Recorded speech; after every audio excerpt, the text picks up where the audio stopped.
Now it's time for Culture Talk. This is the segment where we talk about the intersection of science, faith, and pop culture, and how culturally relevant topics can help you start conversations about your faith. I'm joined today with Dr. Gavin Ortlund. Thank you so much for joining us. Yeah, my pleasure. Thank you. Yeah, you are a pastor and a theologian, and we're going to talk about a tricky topic. Is the Bible pro-slavery?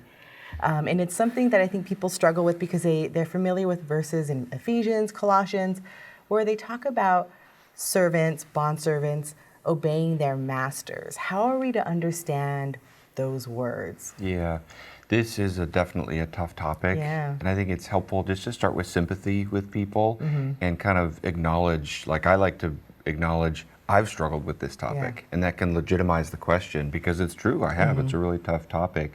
But I think in those passages, like in 1 Peter or Colossians or Ephesians, it is helpful to ask, well, what does that term slavery mean? Right. And what does the term bondservant mean? I know we'll get into that. And then I think sometimes you have to look at the whole of Scripture too, to say there may be something that's accommodated to in one passage, but the whole of the Bible gives you a different picture. Yeah. So let's look first then at what those words mean. So what did the word slave mean in the Old Testament? Okay. So in the Old Testament, slavery was not race-based. So we often think in our own national history of the horrific kind of slavery we have here. And I want to say that all kinds of slavery are wrong, but there are some versions of slavery that are particularly terrible. Right. And our own national history, you have race-based, what is commonly called chattel slavery. So that's an institution where the slave has no legal rights and it's usually life to death. So in the Old Testament, it was not based upon race. It was often based upon economics. So you could sell yourself as a servant or slave, and then in the seventh year, you would go free.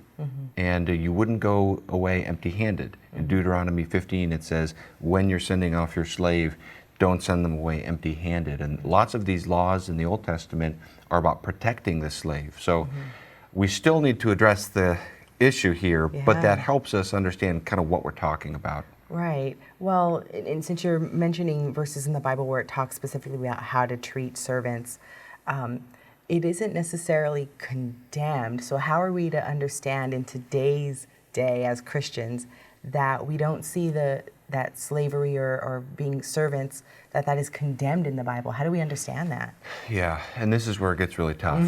And I would say a couple things.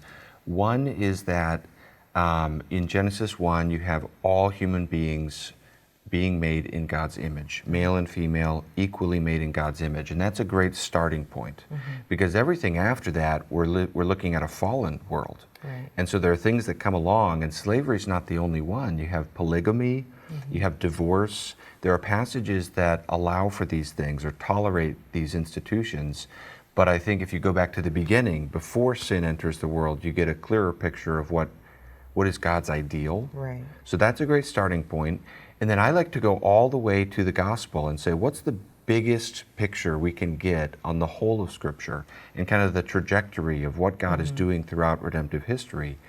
And I think a good case can be made that from the sum total teaching of Scripture, any form of slavery is condemned and that we have good grounds to oppose all forms of slavery.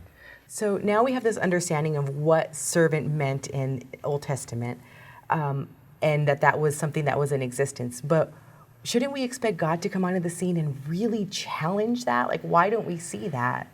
Yeah, that's a good question. That's what I've wrestled with a lot as well. And I would say, I used to think this whole idea of accommodation, that God is communicating to people in their historical context, is kind of a cop-out. Yeah. But the more I've thought about it, the more I've thought, it's tough to know how it could be different unless God comes along and abolishes all societal evil before he gives people any instruction for how to live under fallen structures and fallen systems. There's going to be instruction for how to function day to day in the situation that you're in. And I think of it like a metaphor, like if I tell someone, go vote in the next election, that doesn't necessarily mean that I believe democracy is the best form of government possible. It might, but it might not, because I'm just telling them what they should do in the circumstance that they're Right. in.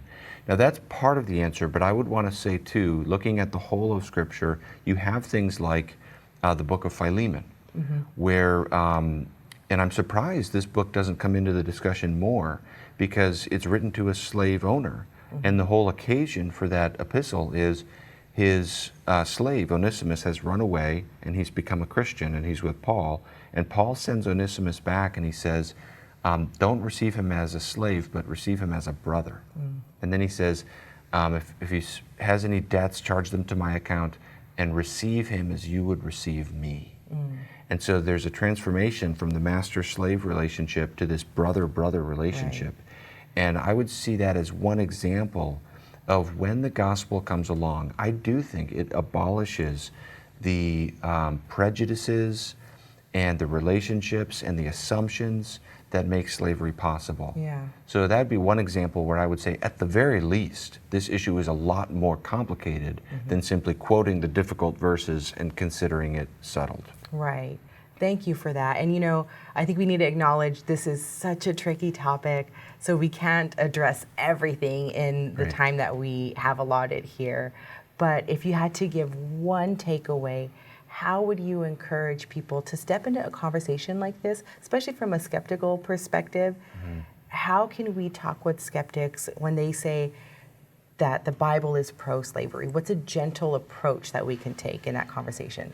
Yeah, that's a great practical question. I think, you know, after we've sort of said enough to acknowledge the complexity of the topic and help people see this isn't a slam dunk argument that the Bible is pro-slavery. There's actually a lot of complexity in that. I want to make the move very quickly to look at Jesus himself. And say the ultimate test that Christianity stands or falls upon is Jesus. Who was he? And who did he claim to be? And do his claims pass the test? And when I look at the life of Jesus, I find something so compelling, so enthralling. He became a servant. He put himself in the lowest place. And he came to serve and ultimately to give his life as an act of love for us so that we could be reconciled to God. And when I consider him, where I come down is, okay, I still have lots of questions, but I know I can trust God in the midst of those questions, because this is the clearest revelation of who God is that we have. Yeah. Thank you so much for that. And again, it's a tricky topic, but I hope that it gets people talking at least. Yeah. Thanks, Sandra. If you'd like to hear more from Dr. Gavin Ortlund, visit reasons.org and search for Gavin Ortlund.